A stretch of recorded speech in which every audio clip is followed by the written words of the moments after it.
शेतकऱ्यांच्या विविध मागण्यांसाठी शेतकरी संघटनेचे जिल्हाधिकारी कार्यालयावर पदयात्रा। शेतीमालाला किमान हमी भाव मिळावा यासह शेतकऱ्यांच्या विविध मागण्यांचे ठराव दिल्लीतल्या शेतकरी परिषदेत करण्यात आले।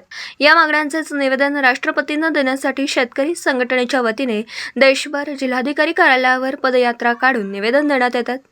सांगलीमध्येही शेतकरी संघटनेचे अध्यक्ष रघुनाथ दादा पाटील यांच्या नेतृत्वाखाली पदयात्रा काढण्यात आली। शहरातील विश्रामबाग चौक येथील क्रांतिसिंह नाना पाटील यांच्या पुतळ्याला पुष्पहार अर्पण करत जिल्हाधिकारी कार्यालयावर काढण्यात आलेल्या या पदयात्रेमध्ये शेतकरी मोठ्या संख्येने सहभागी झाले होते।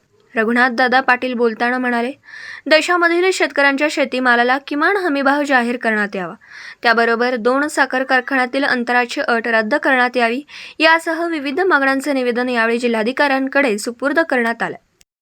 मोर्चा हा भारतीय जवान किसान पार्टीचा मोर्चा आहे आणि याच्यामध्ये उद्याच्या लोकसभेच्या निवडणुका आम्ही भारतीय जवान किसान पार्टी लढवणार आहोत। याच्यासाठी सांगली लोकसभा मतदारसंघामध्ये पांडुरंग भोसले यांचं नाव आम्ही निश्चित केलेलं आहे। हातकणंगलेमध्ये माझं नाव निश्चित केलेलं आहे।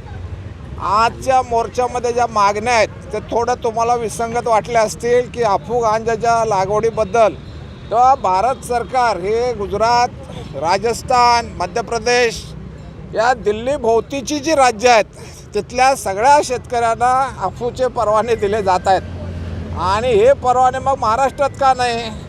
सरकारची जर भूमिका असेल जे विकेल ते पिकेल, जर मग अफू विकत असेल तर मग पिकवायला काय हरकत आहे? आणि म्हणून आमची ही मागणी आहे। त्याचबरोबर सर्व शेतीमालावरील निर्यात बंदी उठल्याशिवाय आम्ही वीज बिल भरणार नाही, शेतीवरची कर्ज देणार नाही, कर कर्जा नहीं देंगे, बिजली का बिल भी नहीं देंगे ही घोषणा शरद जोशींनी केली आणि ती मिरज अधिवेशनात केली। आज त्या घोषणेपासून 40 वर्ष होत आली, आम्ही विजेची बिलं भरत नाही, कर्ज फेडत नाही किंवा सर्व कर्ज माफ झाली पाहिजे ही आमची भूमिका आहे। त्याचबरोबर आज वन्य प्राण्यांनी हैदोस घातलेला आहे, शेती करणं अवघड झालेलं आहे किंवा तोही कायदा रद्द झाला पाहिजे। जी घटना डॉक्टर बाबासाहेब आंबेडकरांनी लिहिली त्यामध्ये हे असले आचरट कायदे नव्हते।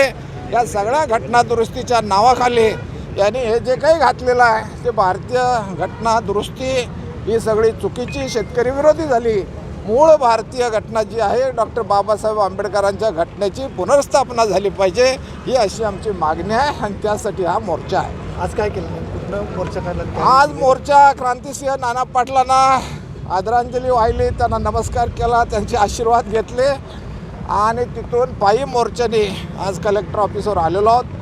कलेक्टरना आम्ही निवेदन देणार आहे। आमचं निवेदन हे त्यांनी फक्त राष्ट्रपतींना पाठवायचं आहे। आम्हाला हे माहीत आहे की आता निवडणुका तोंडावर आलेत, हे सरकार काही करत नाही, परंतु येणाऱ्या सरकारने तरी ते करावं यासाठी राष्ट्रपतींच्याकडे आम्ही आमच्या मागण्या सादर करतो। अन्यथा या निवडणुकीत वोट की चोट दिल्याशिवाय आम्ही राहणार नाही ही आमची भूमिका आहे।